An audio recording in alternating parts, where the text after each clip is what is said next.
আরে আপনি অন্ধ নাকি? দিলেন তো আমার ড্রেসটা নষ্ট করে। Sorry ma'am.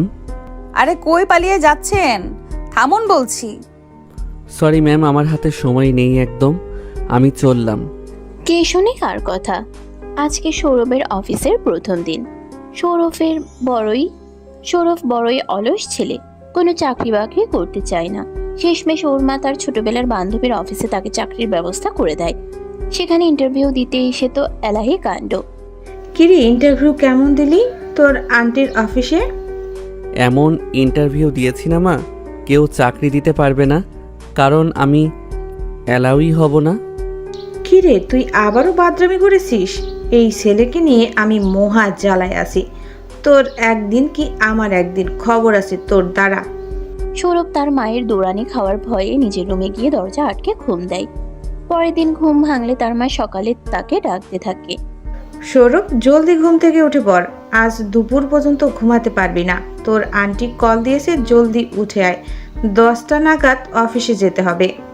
সৌরভ ঘুম ঘুম চোখে অফিসের কথা শুনে ধরফর করে বিছানায় উঠে বসলো। অবাক হয়ে বলল, আমি তো ইন্টারভিউতে কিছুই উত্তর দেইনি, চাকরি হয়ে গেল কি করে? মানুষের চাকরি হলে মানুষ খুশি হয়, আর তুই নারাজ হচ্ছিস? তোকে যে উপরওয়ালা কোন মাটি দিয়ে বানিয়েছে? তুমি মজা করছো তাই না? না, একদম না। এখন জলদি রেডি হয়ে নে খেয়ে। আর হ্যাঁ, ফর্মাল ড্রেস পরবি। ও শিট, শেষমেশ আমার শান্তির ঘুমের দিন চলে গেল। তারপর সৌরভ সকালে নাস্তা করে অফিসের উদ্দেশ্যে বেরিয়ে পড়ল। অলরেডি 10টা বেজে গেছে, তাই সে খুব স্পিডে বাইক চালাচ্ছিল। আর ঠিক তখনই পাশ দিয়ে রিচি যাচ্ছিল। বাইক রাস্তায় জমে থাকা পানির উপর দিয়ে জোরে চালানোর ফলে রিচির গায়ে কাদা ছিটে ওর ড্রেসটাই খারাপ হয়ে যায়। রিচি তাকে বাইক থামাতে বললে সে থামায় না। রিচির ফোনে একটু পর তার মায়ের কল আসে। কিরে, এখনো যে পৌঁছালি না ফাইলগুলো নিয়ে? না, আমি পথে আসছিলামই। কোথা থেকে একটা ননসেন্স এসে আমার গায়ে কাদা ছড়িয়ে গেছে, আমার ড্রেস খারাপ হয়ে গেছে। আকাশের দিকে তাকিয়ে হাঁটলে তো এরকমই হবে। মা, তুমি আমার দোষ দিচ্ছ? তো কার দোষ দেওয়া উচিত? অবশ্যই ওই ননসেন্সটার। তুমি ফাইলগুলো নিয়ে সময় মতো অফিসে পৌঁছাও, তারপর কার দোষ সেটা আমি পরে দেখছি। মা, তুমি সবসময় এমনই করো। এই বলে সে ফোন রেখে দিল। রিচি ছোট্ট করে একটা নিঃশ্বাস ফেলে নিজের কাদায় মাখামাখি সাদা কামিজের দিকে তাকালেন। তারপর বিড়বিড় করে সৌরভকে গালি দিতে দিতে অফিসের উদ্দেশ্যে রওনা দিলেন। ওদিকে সৌরভ অফিসে পৌঁছাতেই অফিসের ম্যানেজার এসে বলল, আপনাকে ম্যাম তার অফিস কেবিনে ডেকেছে। আচ্ছা, যাচ্ছি। আরে ওদিকে কোন দিকে যাচ্ছেন? ওদিকে তো লেডিস টয়লেট, ওই দিকটায় যান। আসুন, আমি নিয়ে যাচ্ছি। ম্যানেজার সৌরভকে নিয়ে রিচির আম্মুর কেবিনে নক করলো। তিনি বললেন, হ্যাঁ, ভিতরে আসুন। Good morning ma'am. হ্যাঁ, মর্নিং। কিন্তু এত দেরি করে কেন এসেছো বলো? আসার পথে জাম লেগে গেছিল রাস্তায়, তাই। আচ্ছা ম্যানেজার সাহেব, আপনি দেখুন তো রিচি এখন এসে পৌঁছালো না কেন? আমি ততক্ষণে ওর সাথে কথা বলছি। হ্যাঁ, আমি দেখছি। দেখো সৌরভ, তুমি বড় হচ্ছ, এখন এই বাচ্চামো চলে না, কাজে মনোযোগ দাও। কিন্তু আমি তো ইন্টারভিউতে টিকিনি, তাহলে? দেখো সৌরভ, তোমার বাবা মারা যাওয়ার পর তুমি তোমার মায়ের সব, তার আশা ভরসা তোমাকে নেই। তোমার বোঝার মতো বয়স হয়েছে এগুলো। এই কথা শুনে সৌরভ আর কিছু বলল না। তার মন নরম হয়ে আসলো। রিচের আম্মু মানে যে অফিসের বস, সে আরো কিছু বলতে যাবে, ঠিক তখনই দরজা ঠেলে রিচি ভেতরে আসে। তাকে দেখে সৌরভ চেঁচিয়ে উঠে বলে, তুমি এখানে? তুমি কি করছো? হ্যাঁ, আমার পিছু নিয়ে অফিস অবধি চলে এসেছো? What nonsense! আমি পিছু করব, তাও তোমার? আপনার জামার দাম দিয়ে দেব, সমস্যা নেই। বুঝেছি আপনি গরিব মানুষ, তো আসলে আমি তাড়াহুড়ে ছিলাম তো তাই। চুপ, একদম চুপ। তুমি আমাকে টাকা দেবে? তুমি? কি হচ্ছে কি? তোমরা দুজন দুজনকে কি করে চেনো? মা, এই ননসেন্সটাই আমার ড্রেস খারাপ করে দিয়েছে। ননসেন্স কে? হ্যাঁ, সাদা ভূত কোথাকার। আহা থামো তোমরা, কি বাচ্চাদের মতো ঝগড়া করছো? রিচি, আমি ম্যানেজারকে বলে দিচ্ছি ড্রেস এনে দেবে, তুমি চেঞ্জ করে নাও, ঠান্ডা লেগে যাবে। আর সৌরভ, তোমাকে কাজ বুঝিয়ে দিচ্ছি, নিজের ডেস্কে যাও। মা, তুমি একে এমনি এমনি ছেড়ে দেবে? কিছু বলবে না? সৌরভ কিছু বলতেই যাচ্ছিল, রিচির মা বাধা দেয়। ম্যানেজারকে কল দিয়ে বলে রিচিকে ড্রেস কিনে দাও, ওর গায়েরগুলো নোংরা হয়ে গেছে। আর যে নোংরা করলো তাকে তুমি ছেড়ে দেবে মা? এটা একটা অ্যাক্সিডেন্ট রিচি, ঝগড়া করা বাদ দাও এখন। এসো তোমাদের পরিচয় করে দিই, ও হচ্ছে তোমার পপি আন্টির ছেলে। কি? আর সৌরভ, ও হচ্ছে রিচি, আমার মেয়ে। আর এখন তুমি তোমার কেবিনে যাও সৌরভ। সৌরভ তার কেবিনে চলে গেল। রিচি ড্রেস চেঞ্জ করে নেয় আর কাদা মাখা ড্রেসটা নিয়ে সৌরভের কেবিনে যায়। তুমি দেখি না বলে আমার কেবিনে চলে এসেছো। আমি তোমার ম্যামের মেয়ে, তোমার কেবিনে আসতে আমার পারমিশন লাগবে? তুমি আমার ম্যামের মেয়ে, ম্যাম না, তাই পারমিশন তো লাগবেই। রিচি রেগে গিয়ে সৌরভের মুখে কাদা মাখা জামাটা ছুঁড়ে মারে আর বলে, এই যে ধরো, এটা ধুয়ে আনো বাসা থেকে। আমি নতুন কিনে দেব তোমায়, অফিস শেষে চলো শপিংয়ে। না, আমার এই জামাটাই লাগবে, আর আমাকে ম্যাম ডাকবে না। এই বলে রিচি চলে গেল। আর সৌরভ বিড়বিড় করে বলল, ওনাকে আবার ম্যাম বলতে হবে, শখ কত। অফিস শেষে ভীষণ ক্লান্ত হয়ে সৌরভ বাড়ি ফিরল। বাসে এসে রিচির কাদা মাখা জামাটা এক সাইডে ছুঁড়ে ফেললো আর নিজেও সোফায় শুয়ে পড়ল। কি হলো বাবা, ক্লান্ত লাগছে? আমি শরবত বানিয়ে দেই? আর বলো না মা, তোমার বান্ধবী আজ আমায় সেই খাটান খাটিয়েছে, সাথে তোমার বান্ধবীর মেয়েও। রিচিও অফিসে এসেছিল নাকি? ও দেখতে কেমন হয়েছে কে জানে। খুব ছোটবেলায় একবার এসেছিল আমাদের বাসায়। মা, আমি ক্লান্ত, কিছু খেতে দাও, এত প্রশ্ন করো না। সৌরভের মা তার জন্য শরবত বানিয়ে আনতে গেল। আর সৌরভ তার মায়ের জিজ্ঞেস করা প্রশ্নটা নিয়ে চিন্তা করছে, রিচি দেখতে কেমন হয়েছে। দেখতে তো সুন্দরী হয়েছে, কিন্তু স্বভাবটা যা হয়েছে। এই নে তোর শরবত। কি রে, তোর পাশে ওটা মেয়েদের জামা না? মেয়েদের জামা কোথা থেকে নিয়ে এসেছিস তুই? এটা ধুতে হবে মা। তুই কেন ধুতে যাবি? আমি তো কিছুই বুঝতে পারছি না। তোমার বান্ধবীর মেয়ের থেকে জেনে নিও সেটা। এই বলে রাগ করে সৌরভ নিজের রুমে চলে গেল। পরের দিন সৌরভদের বাসায় রিচি আর তার মা আসলো। তুই তো আমাদের বাসায় আসিস না পপি, তাই ভাবলাম আমিই চলে আসি। সাথে মেয়েটা কি রিসি? হ্যাঁ, আমার মেয়ে রিচি। আসসালামু আলাইকুম আন্টি। ওয়ালাইকুম আসসালাম। অনেক বড় হয়ে গেছো মা। নিজের ছেলেও তো বড় হয়েছে, সেদিকে নজর নেই। আর কই বড় হলো, বাচ্চাদের মতো রাগ করে গাল ফুলিয়ে রুমে চলে গেল। কোন মেয়ের একটা জামা নিয়ে এসেছে, সেটা নাকি আবার ধুতে হবে। কোন মেয়ে জামা? রিচি বুঝে গেল যে এখানে তার জামার কথাই হচ্ছে, তাই সে কথা ঘোরানোর জন্য বলল, আচ্ছা আন্টি, সৌরভ আমার বয়সে কত ছোট? মাত্র 2 মাসের ছোট তোমার। আমাদের তো ছোট থেকে প্ল্যান ছিল আমাদের ছেলে মেয়েদের বিয়ে দিয়ে একটা আত্মীয়তার সম্পর্ক তৈরি করব। তা তো আমার মেয়েটা বয়সে বড় হয়ে গেল। 2 মাসে বড় কি কোনো বড় হলো?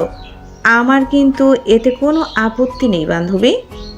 তোমার আপত্তি না থাকলেও তোমার ছেলের তো আপত্তি থাকতেই পারে। দেখো বান্ধবী, আমার ছেলে বড্ড অলস। ওকে যদি তুমি কর্মঠ বানিয়ে দিতে পারো, বাকিটা আমি দেখে নেব। তাহলে এখন আশার আলো নিভিনে বলছো? তোমার মেয়ে এত সুন্দরী হয়ে গেছে তা দেখার পর তো একদমই না। এইসব শুনে লজ্জায় রিচির গাল লাল হয়ে গেল। সে উঠে সৌরভের রুমে যেতে নিল।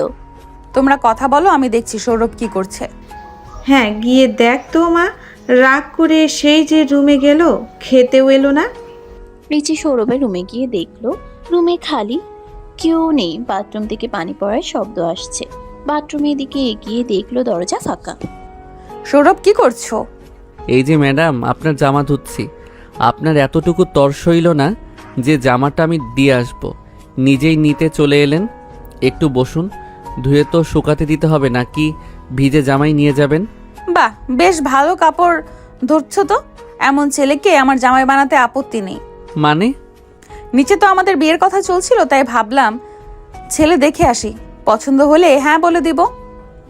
তোমাকে আর বিয়ে ইম্পসিবল। আমি দরকার হলে কলা গাছ বিয়ে করব, তাও তোমায় না। এবার কিন্তু বেশি বেশি হয়ে যাচ্ছে সৌরভ। তুমি এখান থেকে যাবে নাকি তোমাকে ভিজিয়ে দেব? এই বলে সৌরভ এক মগ পানি উঠিয়ে রিচির গায়ে ছুঁড়ে মারতে নিলে ভয় পেয়ে সৌরভের রুম থেকে চলে যায়। কি হলো রিচিমা, এভাবে হাঁপাচ্ছ কেন? আন্টি, তোমার মতো একটা লক্ষ্মী মহিলার এমন বান্দর ছেলে কি করে হলো? এখন তোরা মা মেয়ে আমার ভরসা। আমার বাদর ছেলেটাকে আদর দিয়ে যদি ভালো করতে পারিস। আজ তাহলে অনেক গল্প হলো, এবার আমরা উঠি, অন্য একদিন আসবো। তুই বললেই হবে, এসে থেকে তো গল্প করেই যাচ্ছে, খাওয়ার তো কিছুই হলো না। আমি খাবার দিচ্ছি, আসো সবাই মিলে খেতে বসবো। সৌরভটাও এখন অবধি খায়নি। আমি সৌরভকে ডাকছি, আমি ডাকলে ঠিকই আসবে। আসুক একবার, বোঝাবো মজা। তুই আবার বিড়বিড় করে কি বলছিস? না কই কিছু না তো। সৌরভ, সৌরভ, খেতে আসো জলদি। হ্যাঁ ম্যাডাম, এসে পড়েছি। বাসা এটা অফিস না, এখানে ম্যাডাম ডাকার প্রয়োজন নেই। তুমি আমায় আন্টি ডাকো। আচ্ছা ম্যাডাম, আন্টি। খুব বাদর হয়েছো, কিন্তু এই বাদরামও আমার সঙ্গে চলবে না। শুনলাম মায়ের সাথে রাগ করেছো। আসো খেতে বসো একসাথে। তুমি খাওনি শুনে আমরা থেকে গেলাম, না হলে চলে যেতাম। আমার জন্য থেকে গেলেন নাকি আপনার মেয়ের বড্ড ক্ষুধা পেয়েছে বলে? সৌরভের কথা শুনে সবাই হাসতে লাগলো, আর রিচি মনে মনে বলল, খেতে বসেছে দেখো। তোমার সাথে ঝগড়া না করলে কার সাথে করব বলো? আমার জানা আছে, দেখাচ্ছি তোমায় মজা। টেবিলে সবাই খেতে বসেছে। সৌরভ যেখানে বসেছে তার পাশের চেয়ারে রিচি বসেছে। সৌরভের মা খাবার বেড়ে দিচ্ছে। রিচি আর চোখে বারবার তার দিকে তাকাচ্ছে। আ কি হলো বাবা? সৌরভের পায়ের উপর রিচি পা বুলিয়ে যাচ্ছে। সৌরভের হয়েছে করুণ দশা। সে না বলতে পারছে আর না সহ্য করতে পারছে। কি হলো? অমন মুখ করে চোখগুলো ডিম ডিম করে তাকিয়ে আছিস কেন? সৌরভের মা আর একটু ধাক্কা দিয়ে জিজ্ঞেস করে, কিরে, কিছু তো বল। ও কিছু না আন্টি, মনে হয় মশা কামড়েছে, তাই না সৌরভ? হ্যাঁ হ্যাঁ তাই। সৌরভ মুখে কিছু না বললেও মনে মনে বলে, দেখাচ্ছি তোমাকে আমি মজা। দস্যি মেয়ে, এক মাঘে শীত যায় না, সময় আমারও আসবে। তুমি কি কাউকে গালি দিচ্ছ? না তো, কেন গালি কেন দিব? না, তোমার মুখ দেখে মনে হচ্ছে, তাই বললাম আর কি। তোরাও না কি বাজে কথা শুরু করলি। ওদের বাদের কথায় তুমি কান দিও না। তুমি আর কতকাল এই বিজনেস একা হাতে সামলাবে? এখন বয়স হয়েছে, আর পাচ্ছি না বোন। ভাবছি সব দায়িত্ব রিচির কাঁধে দিয়ে আমি একটু স্বস্তির নিঃশ্বাস ছাড়বো।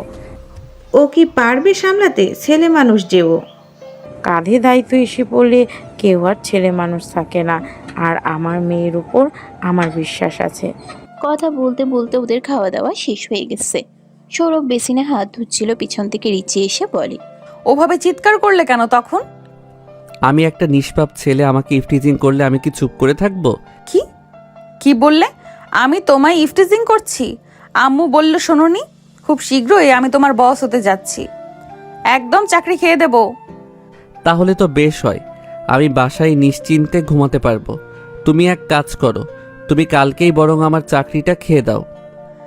তুমি তো দেখছি আস্ত একটা অলস। সমস্যা নেই, কোনোখানে কোনো গুটি চালাতে হয় সেটা কিন্তু আমার জানা আছে। তা তো থাকবেই, তুমি তো একটা গুটিবাজ। ম্যাডাম ডাকবে বুঝলে, তোমায় প্রচুর প্রেশার দিয়ে রাখবো। না ম্যাডাম, দয়া করে এমনটা করবেন না।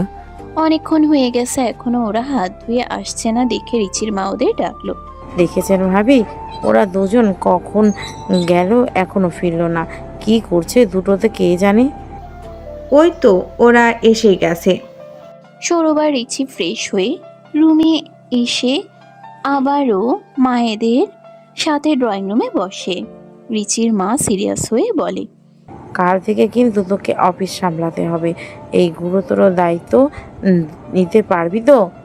হ্যাঁ মা, তোমার মেয়ে, আমি কেন পারবো না বলো তো?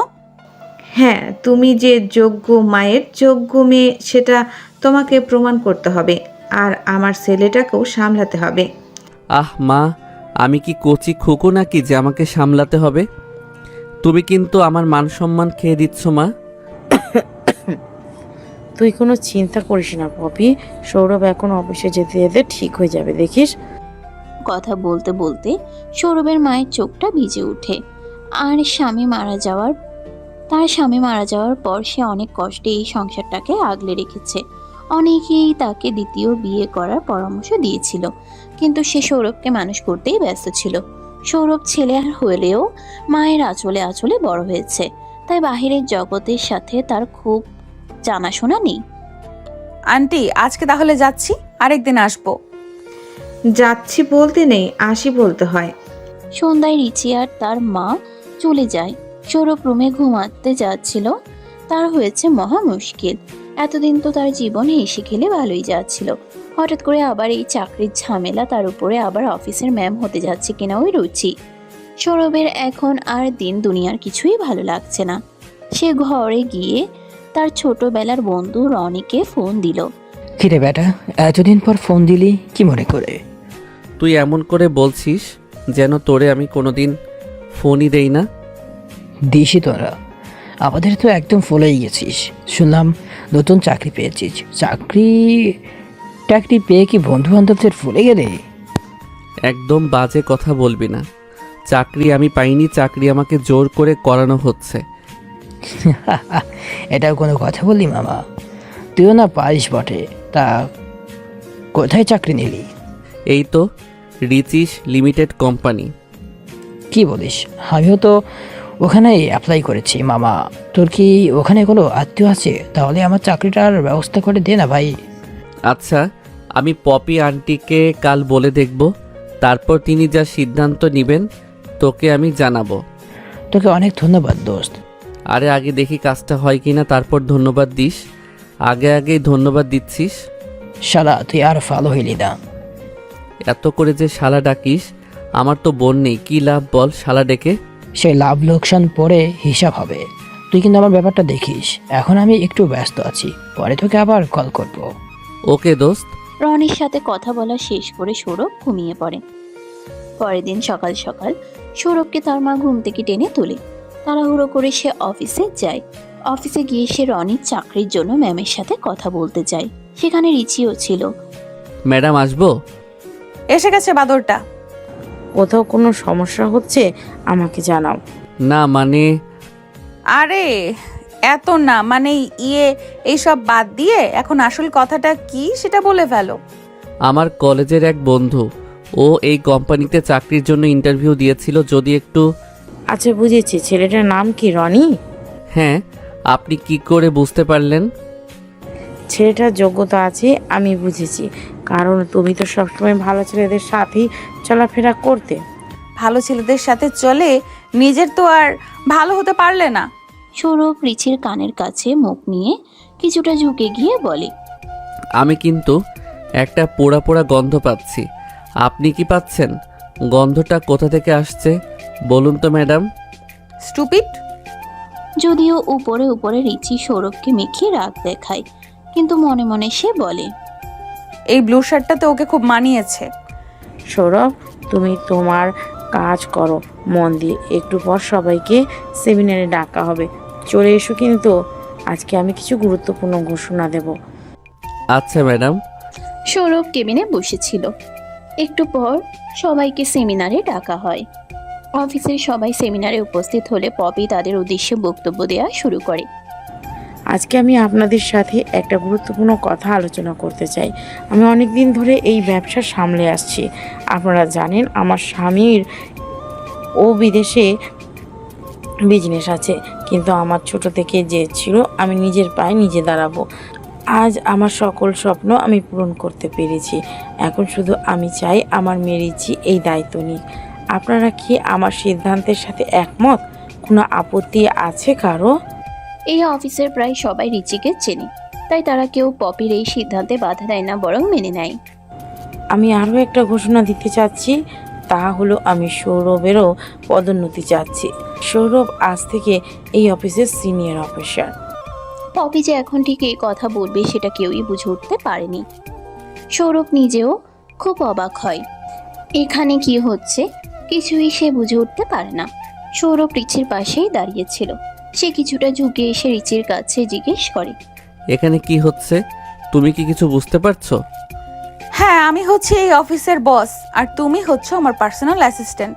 পপি সেদিনে অফিস থেকে অফিসিয়ালি বিদায় নিল। পরের দিন অফিসে এসে সৌরভ একদম সারপ্রাইজ হয়ে গেল। আরে ওটা কে দাঁড়িয়ে আছে? রনি না? দোস্ত, তোকে অসংখ্য ধন্যবাদ। তুই যে কোথায়, আমার জন্য কত উপকার একটা কাজ করলি তা বলে বোঝাতে পারবো না। বল, তুই আজকে কি খেতে চাস? আমি আজকে তোকে ট্রিট দিব। আরে ভাই ব্রাদারদের হেল্প করতে আবার টাকা লাগে নাকি? আমার কোনো ট্রিটের দরকার নেই। রনি হ্যান্ডসাম ছেলে, তোমার এখন ভালো চাকরি আছে, শুধু দরকার একটা ভালো বউয়ের। এটা তো ঠিক বলেছিস। এখন একটা ভালো বউ খুঁজে দেখি, চল, যদি একটা সুন্দরী মেয়ে পাই।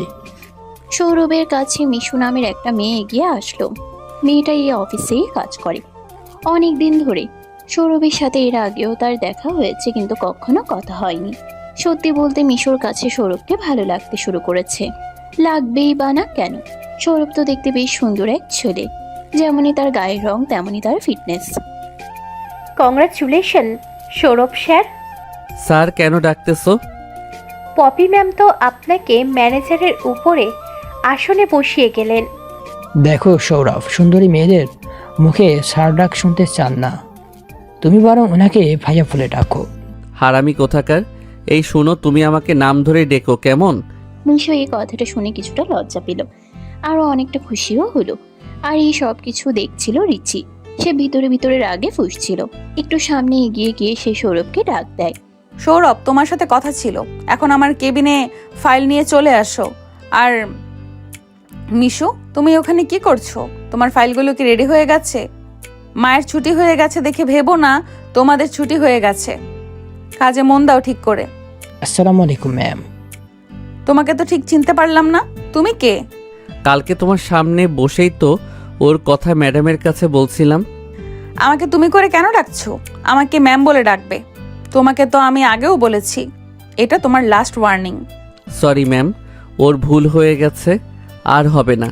ও আজ থেকে ভালো ছেলে হয়ে থাকবে। আপনি আপনার বন্ধুর মতো ফাঁকিবাজ না হয়ে কাজে মন দিন। আর এই যে মিস্টার সৌরভ, কথা কানে যাচ্ছে না? জলদি আসুন আমার কেবিনে। সৌরভের আর কি করার, রিচি হচ্ছে এ অফিসের বস। তার কথা তো সৌরভকে শুনতেই হবে। তাই তার পিছন পিছন সৌরভ তার কেবিনে যায়। কেবিনে গিয়ে বসলে রিচি দরজা আটকে দেয়। সৌরভ পিছনে ফিরে জিজ্ঞেস করে, দরজাটা আটকে দিলেন কেন?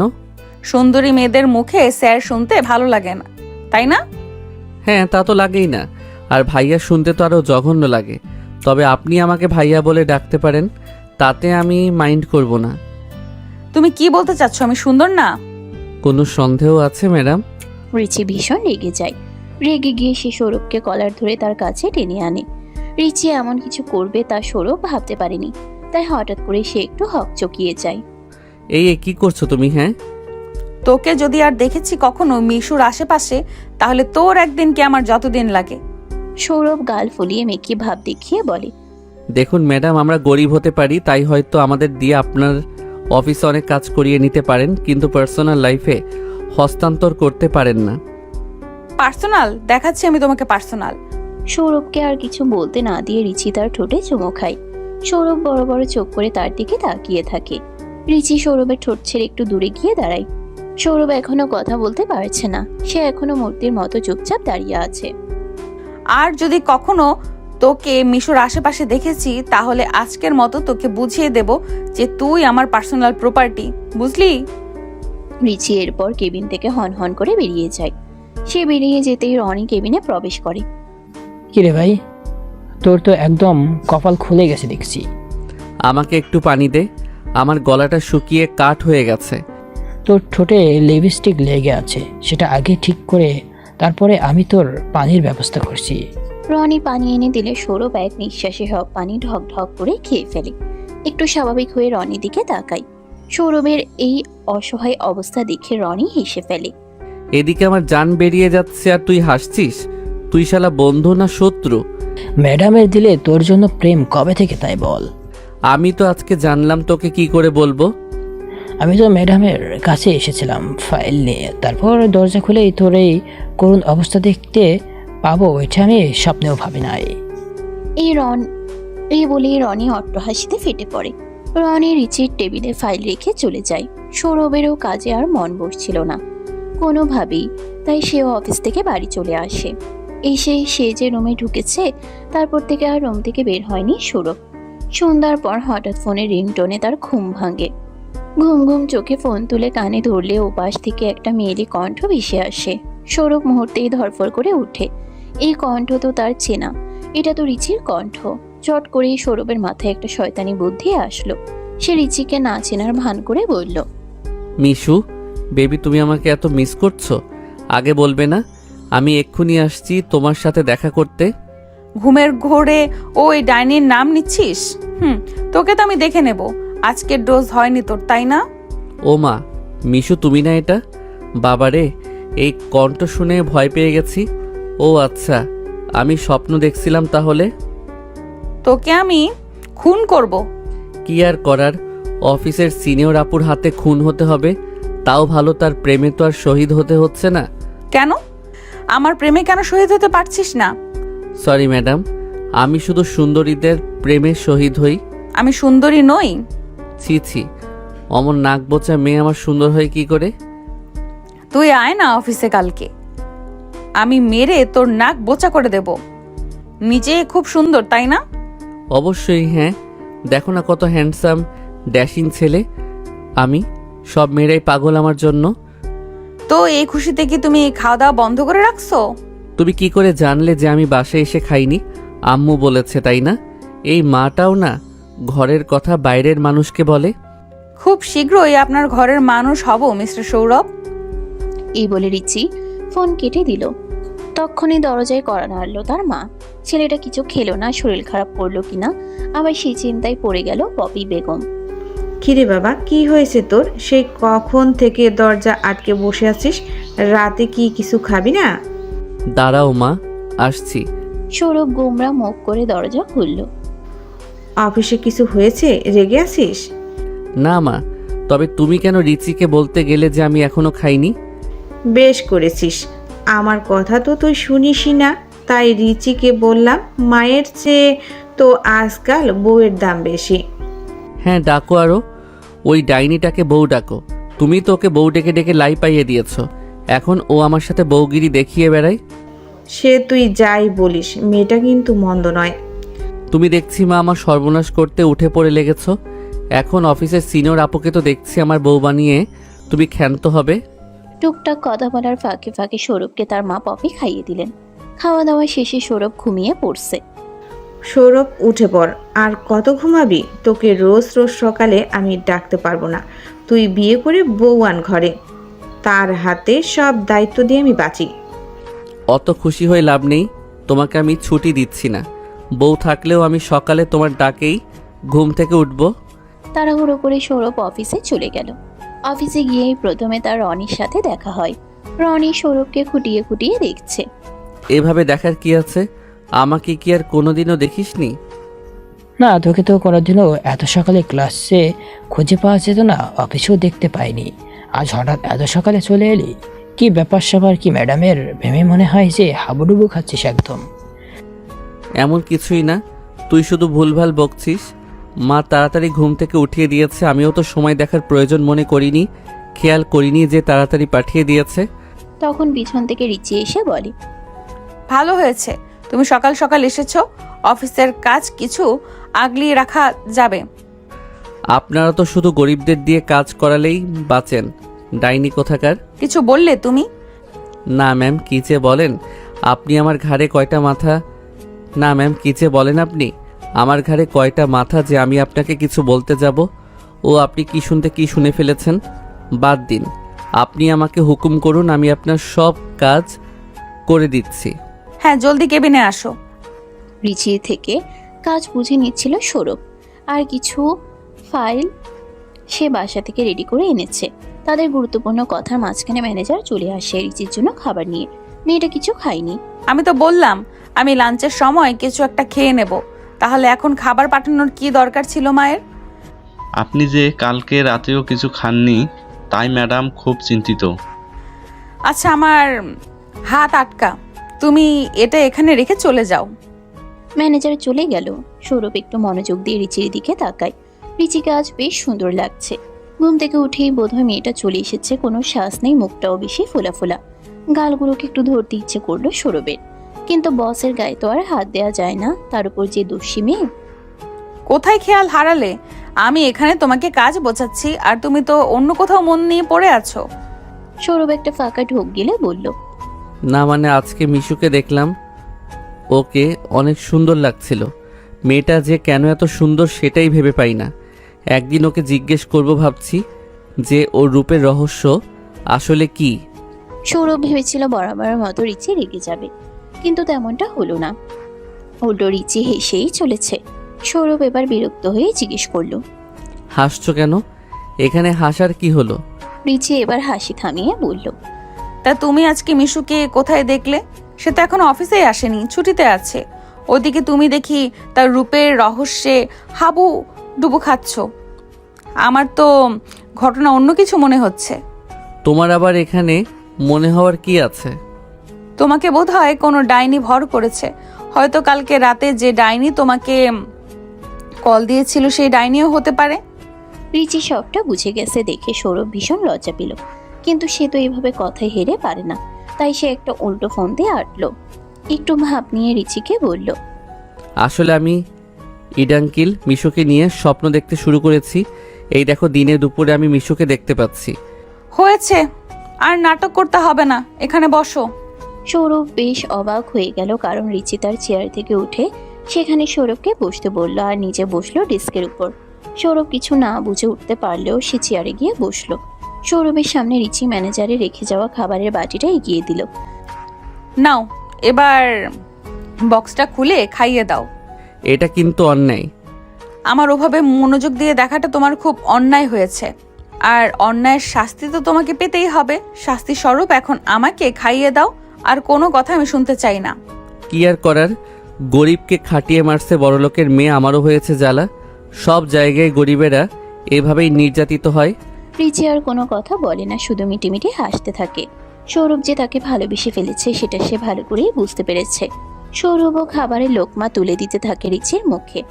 খাওয়ানোর সময় রিচির অসম্ভব সুন্দর ঠোঁটজোড়া ছুঁয়ে যাচ্ছে সৌরভের আঙ্গুলের ডগা। আমি আর খাওয়াতে পারবো না, তুমি খেয়ে নিও, আমি যাচ্ছি। আমায় একটু স্পর্শ করে নিজেকে সামলাতে পারছো না? এমন কিছুই না। সৌরভ একটু লজ্জা পেয়ে রিচির কেবিন থেকে বেরিয়ে আসে। নিজের ডেস্কে ফিরতেই রনি বলে, প্রথমে চুমু খেলি আর এখন খাচ্ছিস খাবার। এভাবে লুকিয়ে লুকিয়ে গাড়ি চালিয়ে যা শালা। তোর বিকাশ নম্বর দিয়ে 2 টাকা দিচ্ছি। কেন বিকাশ নাম্বার চাচ্ছিস? আবার বলতেছিস 2 টাকা দেওয়ার কথা। দিলে একটু বেশি টাকাই দে ভাই। দেখ আমি নিতান্ত গরিব মানুষ, তাই তোকে 2 টাকা দিচ্ছি, কারণ ভালো হইতে টাকা লাগে।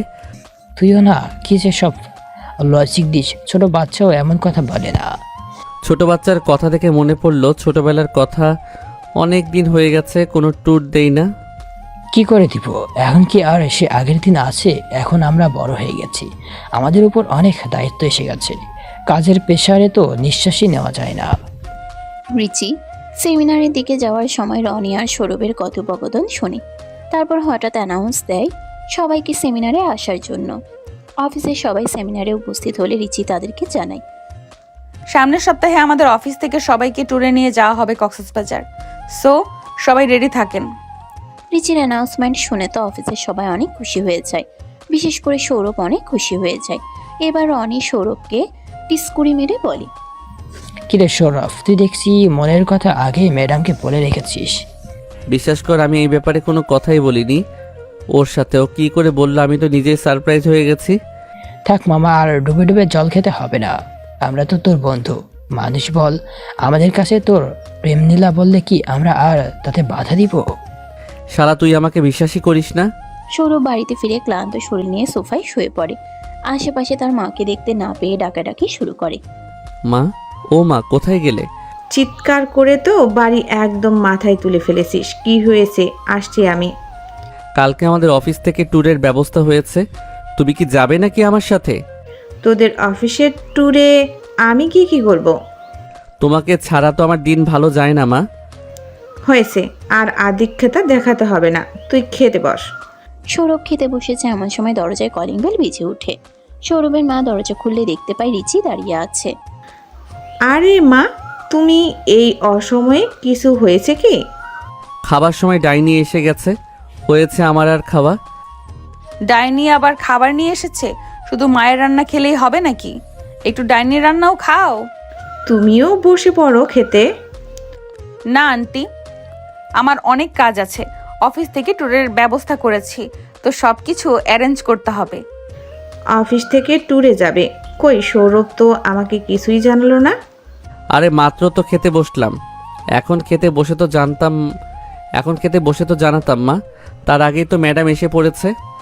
তুই আর কথা ঘোরাস না। আমি খেয়াল করেছি কিছুদিন ধরে তুই আমার কাছে কোনো কথা শেয়ার করছিস না। সত্যি করে বলতো, তুই কি কোনো মেয়ের চক্করে আছিস? আরে সৌরভ, তুমি আন্টিকে বলনি? আন্টি, আপনার ছেলে তো আজকাল শয়নের স্বপনে মেয়েদের দেখছে। একদম বাজে কথা বলবে না বলছি। মা, এমন কিছুই না। আমি তোমার পছন্দ করা মেয়েই বিয়ে করব। হ্যাঁ, তোর জন্য আমি গ্রামের মেট্রিক ফেল করা মেয়ে নিয়ে আসবো। মা, সৌরভ আর কোনো কথা বলল না, মুখ ফুলিয়ে খেতে শুরু করলো। রিচি তাদের বিদায় দিয়ে চলে গেল। সৌরভের মা পপি বেগম তার খুব প্রশংসা করলো। সৌরভ আজ জলদি ঘুমোতে গেল। সকালে উঠেই আবার ট্যুরে যেতে হবে। বাবা, সাবধানে যাস, আর সেখানে গিয়ে একদম বাথরুমও করবি না। রিচির কিন্তু হাতে এখন অনেক কাজ, ওকে একদম ডিস্টার্ব করবি না। আমার তো দেখছি ঘরের শত্রু বিভীষণ। তুমি আমার খোঁজ না নিয়ে খোঁজ নিচ্ছ। এখন তোমার বান্ধবীর মেয়ের বাহ, দারুণ মা। মায়ের সাথে রাগ করে লাভ আছে? আল্লাহর নাম নিয়ে বের হ। সৌরভ আর কথা বাড়ায় না, তার দেরি হয়ে যাচ্ছে। ট্যাক্সি নিয়ে সৌরভ ট্রাভেল বাসের কাছে পৌঁছে যায়। সবাই বাসে চড়ে বসেছে। জানালার ফাঁকা দিয়ে একজোড়া চোখ সৌরভকে দেখছিল। হঠাৎ সৌরভের চোখে চোখ পড়ে রিচির। বাসে উঠে সৌরভ রিচির পাশে বসতেই যাবে, তখন কোথা থেকে মিশু এসে বসে পড়ে সেখানে। মিশু একটু গলা নামিয়ে বলে, সৌরভ, আমি আপনার জন্য জায়গা রেখেছি, আসুন আমার কাছে বসবেন। কিন্তু রাগে রিচির সুস্থ থাকে। আপনি কি ম্যাডামের পাশে বসে বোরিং একটা জার্নি করতে চাইছেন নাকি? না না, তা তো একদমই না। চলো সিটে গিয়ে বসি তাহলে। রাগে রিচি ফুঁসতে থাকে, কিন্তু বাহির থেকে একদম পাথরের মতো বসে থাকে। সে কিছুই বলে না। মিশু মেয়েটা দিন দিন খুব বেড়ে যাচ্ছে। সবকিছু বুঝেও না বোঝার ভান করছে। আমরা কোথায় যাচ্ছি? কেন, তুমি জানো না? না, আমি তো ছুটিতে ছিলাম। ট্যুরে যাচ্ছি শুনে হঠাৎ করে চলে এলাম, বেশি কিছু জানি না। কক্সবাজার যাওয়ার কথা ছিল, কিন্তু সিদ্ধান্ত বদলে এখন বোধহয় আমরা বান্দরবান যাচ্ছি। সে কি? বান্দরবন কেন যাব আমরা? আমি বাদর খুব ভয় পাই। যদি সেখানকার বাদররা আমার উপর বা অন্য কারোর উপর অ্যাটাক করে? সৌরভ মিশুর কথায় হো হো করে হেসে ফেলল। রিচির সেই হাসির শব্দে তিলবৃত্তি জ্বলে গেল। না, যেটাই হোক এই মিশুকে জব্দ করতে হবে। আরে বান্দরবানি বাদর থাকে না, অনেক গাছপালা থাকে, উঁচু উঁচু পাহাড় থাকে। তবে হ্যাঁ, বাদরের অভাব পূরণ করতে তো আমরা যাচ্ছি। তুমিও না সৌরভ, বেশি কথা বলছো। সৌরভ মুচকি হাসে, আর কথা বাড়ায় না। পথে মিশু অনেকবার জানালা দিয়ে প্রকৃতিকে দেখে উৎফুল্ল হয়। মাঝে মাঝে সৌরভকেও দিকে দেখায়। বেশ কিছুক্ষণ চলার পর মিশু ঘুমিয়ে পড়ে সৌরভের কাঁধে। রিচি সবকিছু লক্ষ্য করছিল আর ভিতরে ভিতরে রাগে ফুঁসছিল। ফোনে মেসেজ এসেছে, কিন্তু চেক করতে পারছি না আমি, নড়লে তো মেয়েটার ঘুম ভেঙে যাবে। তোমার ফোনে বোধহয় মেসেজ এসেছে সৌরভ। জি ম্যাডাম, শুনতে পেয়েছি, কিন্তু হাত আটকা, তাই দেখতে পাচ্ছি না। মেসেজটা কি আপনি দিয়েছেন ম্যাডাম? তোমার ফোনে মেসেজ এসেছে, তুমি চেক করে দেখো। আমি কি করে বলবো? সৌরভ মিশুর মাথাটা সাবধানে সরিয়ে নেয়। তারপর পকেট থেকে ফোন বের করে চেক করে দেখে রিচির মেসেজ। খুব তো জমিয়ে প্রেম হচ্ছে, তাই না? সৌরভ মেসেজটা দেখে মুচকি হাসলো। যাক, মেয়েটা ভালোই চলছে, আর একটু জ্বালানো যাক। সৌরভ মেসেজে রিপ্লাই দিল। এত সুন্দর মেয়ে যদি পাশে বসার অফার করে তাহলে কি ফেলে দেওয়া যায় সেই অফার? তুমি অবশ্যই বুঝবে না, কারণ তুমি তো আর সুন্দরী মেয়ে না। রিচির ফোনেও মেসেজ যেতেই সে সঙ্গে সঙ্গে চেক করে, আসলে সে অপেক্ষায় ছিল কখন মেসেজের রিপ্লাই আসবে। মেসেজ দেখে সে আরো বেশি রেগে যায়। দেখাচ্ছি তোকে মজা। সৌরভ মেসেজের একটা হাহা রিয়েক্ট দিয়ে আর রিপ্লাই দেয় না। সন্ধ্যার আগে আগে গাড়ি বান্দরবান পৌঁছে যায়। সবাই বুক করা হোটেলে রেস্ট নিতে যায়, কারণ এই রাতে তো আর বনে বাদারে ট্রেকিং করা সম্ভব নয়। তাই দিন থেকে ঘোরাফেরা শুরু হবে। যেহেতু সবকিছু রিচির প্ল্যানিংয়ে ফিক্সড হয়েছে, তাই সে ইচ্ছে করে সৌরভের রুমের পাশের রুমটা নিজের জন্য বুক করে। রাতে সবাই যার যার মতো খেয়ে ঘুমোতে যায়। বাদর একটা, এখনো কোনো মেসেজ দিল না। ওর জন্য আমি ট্যুরের ব্যবস্থা করলাম, কোথায় একটা ধন্যবাদ দিবে আমাকে তাও দিল না। বেঈমান। আবার বসেছি গিয়ে মিশুর পাশে। তোমাকে আমি একা পাই, তারপর তোমাকে আমি দেখে নেব। রিচি রুমের মধ্যে হাঁটছিল আর একা একা রাগে এগুলো বলে যাচ্ছিল। ডিম লাইটের আবছা আলোতে হঠাৎ সে দেখে একটা তেলাপোকা উড়ে আসছে তার দিকে। সে দিক বিদিক শূন্য হয়ে ভয়ে চিৎকার করতে থাকে। পাশের রুমে সৌরভ ঘুমাচ্ছিল। রিচির চিৎকার শুনে সে ধরফর করে উঠে বসে। তার বুকটা ধক করে ওঠে। কি হলো রিচির আবার? কোনো বিপদ হলো না কি? রুমে তো একাই। না না, বসে বসে ভাবলে আর হবে না, আমাকে এক্ষুনি যেতে হবে। রিচি তখনও চোখ বন্ধ করে চিৎকার করে চলেছে। সৌরভ ছুটে গিয়ে রিচির রুমে ঢুকে। রুমের লাইট অফ, দরজাটাও খোলা ছিল। কি হয়েছে রিচি? আমার খুব ভয় করছে, ওকে এখান থেকে যেতে বলো। সৌরভ অন্ধকারের মধ্যেই গিয়ে রিচিকে জড়িয়ে ধরে। রিচিও ভয় পেয়ে সৌরভকে ঝাপটে ধরে। সৌরভ এবার ফিসফিস করে বলে, কেউ নেই তো এখানে, যে এসেছিল সে চলে গেছে। সত্যিই চলে গেছে নাকি তুমি আমাকে মিথ্যা কথা বলছো? আমি তো কাউকে দেখতে পাচ্ছি না, কিন্তু এসেছিল কে এখানে সেটা বলো তো। রিচি ঠোঁট উল্টে মন খারাপ করে বলে, তেলাপোকা এসেছিল। কি? তেলাপোকার জন্য তুমি এতক্ষণ চিৎকার? ওদিকে এতক্ষণ ধরে চিৎকার চেঁচামেচি শুনে সবাই এখানে চলে এসেছে। রনি এসে লাইট জ্বালাতেই দেখে সৌরভ আর রিচি একজন আরেকজনকে জড়িয়ে ধরে আছে। দরজার সামনে দাঁড়ানো অফিসের সবাই এই দৃশ্য দেখে লজ্জা পেয়ে চলে যায়। সরি ম্যাডাম, আমার ভুল হয়ে গেছে, আমি লাইট অফ করে দিয়ে চলে যাচ্ছি। সৌরভ ভাই, গিফট টাইনিং। তোরা যা ভাবছিস এমন কিছুই না। রিচি তেলাপোকা দেখে ভয় পেয়েছে। না ম্যাম, তেলাপোকা যে সাইজ তাতে তো ভয় পাওয়ারই কথা। আমি আপনার ভয়কে সমর্থন করছি। শালা কী সব যাতা বলছিস?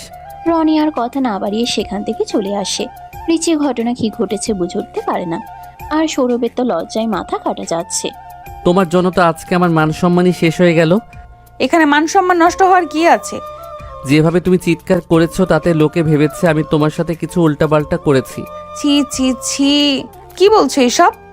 এইসব কেন ভাবতে যাবে তারা? তারা কি তোমার মতো নাকি?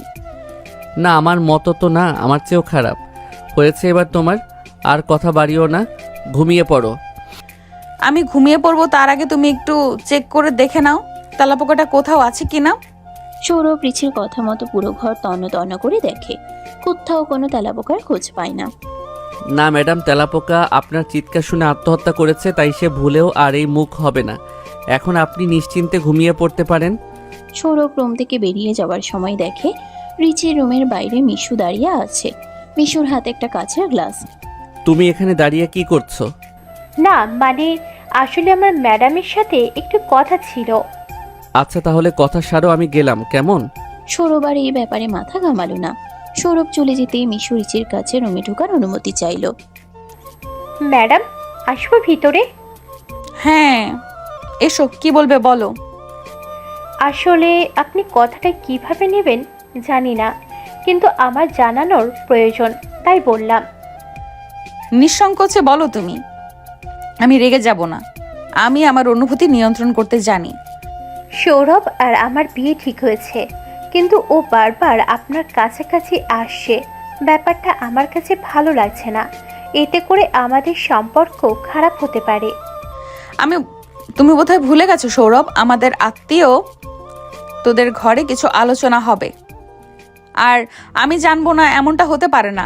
তাই তোমার বানানো গল্প শুনতে ইন্টারেস্টেড নই। সৌরভ যদি সত্যিই তোমাকে ভালোবাসে, সে আমার থেকে এমনিতেই দূরে থাকবে। আর তোমার কথা মতন তো তোমরা অলরেডি সম্পর্কে আছো, তাহলে তুমি তোমার বয়ফ্রেন্ডকে সামনে রাখো। সৌরভ চলে যেতেই মিশু রিচির কাছে রুমে ঢোকার অনুমতি চাইল। মিশু আর কিছু বলল না। সে রাগে জিদে রিচির রুম থেকে কিছু না বলেই বেরিয়ে যায়। বাইরে গিয়ে তার হাতে থাকা কাচের গ্লাসটা ছুঁড়ে মারে। ফ্লোরে পড়ে গ্লাসটা ভেঙে টুকরো টুকরো হয়ে যায়। রিচি রুম থেকে শব্দ শুনতে পায় আর মুচকে মুচকে হাসে। এরপর গুনগুন করে গান গাইতে গাইতে আবার বিছানায় শুয়ে পড়ে। যতই ঘুরি ওড়াতে নাটাই তো আমার হাতে। সকাল হতেই সবাই ঘুরতে বেরিয়ে পড়ে। এক এক করে পাহাড়, পর্বত, বন, জঙ্গল সব ঘুরে ঘুরে দুপুরে সবাই আবার লাঞ্চ ব্রেকে চলে আসে হোটেলে। ম্যানেজার সাহেব দেখুন তো সবাই খেতে এসেছে নাকি, না হলে একটু অপেক্ষা করতে হবে। না হলে একটু অপেক্ষা করতে বলুন, আর আমার জন্য বলবেন একটা চা চিনি ছাড়া দিতে, মাথাটা খুব ধরেছে। ম্যানেজার একটু পরে চা নিয়ে আসে। রিচি চা নিয়ে চেয়ারে বসতে গেলে হুট করে কোনোভাবে মিশুর সাথে তার ধাক্কা লাগে। ধাক্কা লেগে তার হাত থেকে চা পড়ে যায় মিশুর। সদ্য আনা গরম চায়ের ছ্যাঁকা খেয়ে মিশু এক চিৎকার দেয়। টেবিলে অনেকেই বসেছিল, তবে সৌরভ গ্লাসে ঠান্ডা পানি নিয়ে এগিয়ে আসে। কুল ডাউন মিশু, কেঁদো না। হাতটা ঠান্ডা পানিতে ভেজাও। ইস, একদম ফোসকা পড়ে গেছে। ম্যানেজার সাহেব, কোথা থেকে ওষুধ আর ব্যান্ডেজ নিয়ে আসুন। সৌরভ, ছেড়ে দাও আমার হাত, এত জ্বালা পোড়া করছে খুব। থাক রিচি, তোমাকে আর অভিনয় করতে হবে না। এখানে আমি অভিনয় কোথায় করলাম? তুমি ইচ্ছে করে ওর গায়ে গরম কফি ফেলে বলছো তুমি কিছুই জানো না? তুমি বড়লোক দেখে এমপ্লয়ীদের মানুষ মনে করো না? এসব তুমি কি বলছো? প্লিজ সৌরভ, কথা বাড়িও না, আমার হাতে ফোসকা পড়েছে, জ্বলে যাচ্ছে। একটু গুগল ম্যাপ করে দেখো তো রনির কাছে কোনো হাসপাতাল আছে কিনা। সৌরভ তাড়াহুড়ো করে মিশুকে নিয়ে হাসপাতালের খোঁজে বেরিয়ে পড়ে। মিশুকে দেখেই বুঝে যাচ্ছে ব্যথা যতটা না পেয়েছে তার চেয়ে বেশি সে কান্নাকাটি করতেছে। সৌরভের মন নরম হওয়ায় সে ওসব দিক নিয়ে ভাবলো না। যাওয়ার সময় রিচি তাকে পিছু ডাকে। সৌরভ, শোনো। সৌরভ, কোনো কথা বলার আগে আসলে আমাদের ভেবে বলা উচিত। যা তুমি ভাবছো তেমনটাই যে হতে হবে এমন কোনো ধরাবাঁধা নিয়ম নেই। এবার সৌরভ পিছু ফিরে রিচির দিকে তাকালে খেয়াল করে রিচির পায়ে ব্যান্ডেজ। সে অনেকটা খুঁড়িয়ে খুঁড়িয়ে হাঁটছে। সৌরভ এবার ব্যাপারটা বুঝে যায়। রিচির পায়ে ব্যথা থাকার জন্য সে মিশুর সাথে ধাক্কা খেয়ে ব্যালেন্স রাখতে পারেনি, কিন্তু এখন বুঝলেও কিছু করার নেই। কথা হচ্ছে তীরের মতো, বললে আর ফিরিয়ে নেওয়া যায় না। রিচি ভাবে হয়তো মিশু কালকে রাতে যা বলতে এসেছিল সেটা সত্যি। মায়ের বান্ধবীর ছেলে কাকে বিয়ে করবে সেই সিদ্ধান্ত আর সে নিতে পারে না। কিরে, কতক্ষণ ধরে ঘরে বসে আছিস? রান্না বান্না তো একটু হাত লাগা আমার সাথে। এত তোড়ঝড় কিসের চলছে সেটাই তো বুঝতে পারছি না। সারপ্রাইজ, সব কিছু তো বলে দিলেই হলো না। আর তুই একটু ভালো জামা কাপড় পরে রেডি হয়ে থাক। রিচি পিছন থেকে তার মাকে জড়িয়ে ধরে বলে, তুমিও না, তোমার বাচ্চা মোটা একদম গেল না। তুমি না থাকলে আমি যে কিভাবে নিজেকে সামলাতে পারতাম মা, তা বোধহয় আমি জানি না। দেখ মা, তুই আমার একমাত্র মেয়ে। তোর কাছে যদি অফিসের কাজ বোঝা মনে হয়, তুই তাহলে কাজ করবি না? চুপ করো তো তুমি, এমন কিছুই না। তোমার মেয়ে দায়িত্ব নিতে ভয় পায় না। এতটুকু অনেক কাজ করেছো, গিয়ে এখন রেস্ট নাও, আমি রান্না সামলাচ্ছি। রান্না তো প্রায় হয়ে এসেছে, তুই একটু শুধু খাবারগুলো গুছিয়ে রাখ, আমি গোসলে যাই, কেমন? ও তুমি চিন্তা করো না, আমি সামলে নেব। রিচি হাতের কাজ সেরে রুমে রেস্ট নিতে চলে যায়। ফোনটা নিয়ে এমনিতেই চ্যাট লিস্ট ঘাটাঘাটি করছিল। কিছুটা নিচে যেতেই সৌরভের কনভারসেশন দেখে রিচির মেজাজ বিগড়ে যায়। সেই দিনের পর থেকে সৌরভকে সে সব জায়গা থেকে ব্লক করে দিয়েছে। অফিসেও সৌরভকে এড়িয়ে চলে রিচি, তবুও যদি কোনো দরকার পড়ে ম্যানেজারকে পাঠিয়ে দেয়। আর মিশু চাকরি থেকে রিজাইন দিয়েছে। সৌরভ রিচিকে সরি বলতে চাইলেও সেই সুযোগটা আর হয়ে উঠছে না। আমার মেয়ে ফোন হাতে কি করছে? রিচি চমকে দরজার দিকে তাকিয়ে থ হয়ে গেল। সে বিশ্বাসই করতে পারছে না নিজের চোখকে। তার বাবা দাঁড়িয়ে আছে তার দরজায়। সে কি চোখে ভুল দেখছে? রিচি পিছনে তাকিয়ে দেখে তার মাও রেডি হয়ে দাঁড়িয়ে আছে। এবার রিচি একটু মেকি রাগ দেখিয়ে বলে, মা, তাহলে তুমি আমাকে ফ্রেশ হওয়ার বাহানা দিয়ে তোমার আশিক দিওয়ানাকে আনতে গিয়েছিলে, তাই না? তোর মা তো চিরকালই বন্ড, কিন্তু আমার কথা তো তুই আর বিশ্বাস করিস না। বাহ, যার জন্য করি চুরি সেই বলে চোর। মায়েরা তো তরঝড় দেখে আমি ভাবলাম কোনো মেহমান আসছে, আর এখন দেখছি তুমি। আসলে তোমার বউ না আমাকে গুপ্তধনও টের পেতে দেয় না যে আজ তুমি এসেছো। না এসে উপায় কি? মেয়ে বড় হচ্ছে, বাবার একটা দায়িত্ব আছে না? এবার মেয়েকে বউ সাজিয়ে একটা জামাই আনতে যেতে হবে তো। জামাই আনতে যায় নাকি জামাই মেয়েকে নিতে আসে? তুমি যে কি বলো সেই বিষয়ে বোধ হয় তোমার ধারণা নেই। সে দেখা যাবে বাবা, এখন তুমি রেস্ট নিয়ে খেতে আসো তো, তারপর আমরা চুটিয়ে গল্প করব। খেতে বসে রিচির বাবা বলে সে এখন রিচির বিয়ে দিতে চায়। বুঝলে রিচির আম্মু, জুনায়েদের ছেলে এসেছে আমার সাথে। যেমন দেখতে সুন্দর তেমনি তার যোগ্যতা। হবেই না বা কেন? দেখতে হবে না কোন ফ্যামিলি থেকে বিলং করে? বিয়ের সিদ্ধান্ত একটু ভেবেচিন্তে নেওয়া দরকার। হুট করে একটা সিদ্ধান্ত নিলে হয় না। কেন, আমাদের রিচির কি কোথাও পছন্দ আছে নাকি?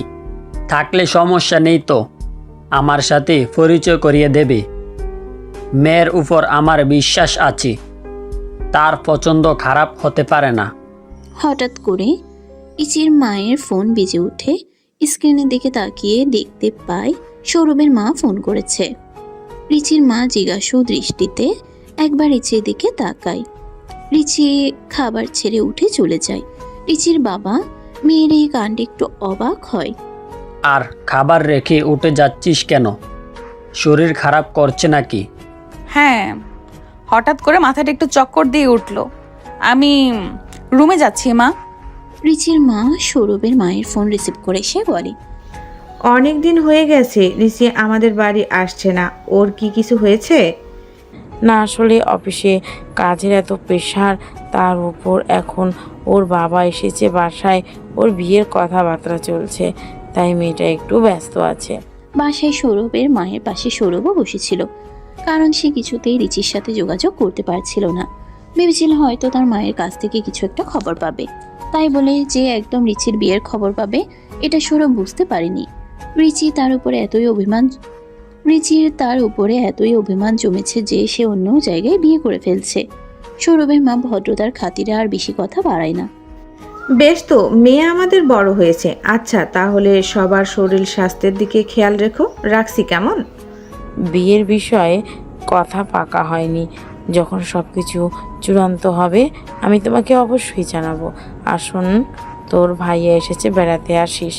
সৌরভের মা আর কথা বাড়ালো না। ফোন লাউড স্পিকার দেওয়া আছে, তার ছেলের মলিন মুখের দিকে আর তাকাতে পারছে না। সৌরভ মুখ ভার করে নিচে রুমে গিয়ে দরজা বন্ধ করে দিল। সে কি করবে কিছুই ভেবে পাচ্ছে না। উপায় অন্তর না পেয়ে সে রনিকে কল করে। কিরে দোস্ত, তোর লাভ স্টোরির কি অবস্থা? রাগ ভাঙাতে পারলি ম্যাডামের? তোর ম্যাডামের রাগ ভাঙানো কি চারটিখানি কথা? সে তো আমার সাথে কোনো যোগাযোগের রাস্তায় রাখেনি। আম্মু আজ ফোন দিয়েছিল, রিচির বিয়ে ঠিক হয়েছে। কি কি বললি তুই? আমি ঠিক শুনলাম? শালা মজা না নিয়ে বল এখন আমি কি করব? আর তো কোনো উপায় দেখতে পাচ্ছি না। তুই এক কাজ কর, সোজা ওর বাড়িতে চলে যা, একদম সামনে গিয়ে জিজ্ঞেস কর। তাদের মধ্যে যে ফুল বোঝাবুঝি হয়েছে ওইটা মিটলেই সব ঠিক হয়ে যাবে। মাথা ঠিক আছে তোর? এত রাতে কি করে আমি ওদের বাসায় যাব? আমাকে তো চোর ভেবে বাড়ি থেকে তাড়িয়ে দিবে। এটাই এখন একমাত্র উপায়, বধ ছাড়া আর কোনো রাস্তা নেই। এখন তুই ভেবে দেখ যে তুই কি করবি। শালা সব দোষ তো তোর। তুই কেন ওই মিশুর উপর দরুদ দেখাতে গিয়েছিলি? বেশি খেতে চেয়েছিলি না? এবার বোঝ মজা তোর। আমও নাই, ছাড়াও নাই। তুই আর কাটা ঘায়ে নুনের ছিটা দিস না। সৌরভ রনির ফোন রেখে সিদ্ধান্ত নেয় সে এক্ষুনি যাবে, তাই চুপচাপ বাসা থেকে বেরিয়ে পড়ে। যাওয়ার সময় মায়ের রুমে একবার উকি দিয়ে যায়। সৌরভের মা তখন গভীর ঘুমে। সৌরভ রিচিদের বাড়ির বাইরের পাইপ বেয়ে উঠে রিচির ঘরে ঢুকে। একটু ভ্যাপসা গরম পড়ায় রিচি জানালা খুলে ঘুমিয়েছে। সৌরভ এসে তার গালে হাত বুলিয়ে দেয়। রিচি শান্ত হয়ে ঘুমিয়ে আছে। হঠাৎ তার অনুভব হয় কোথা থেকে যেন একটা দমকা হাওয়া এসে তার মুখে আছড়ে পড়ছে।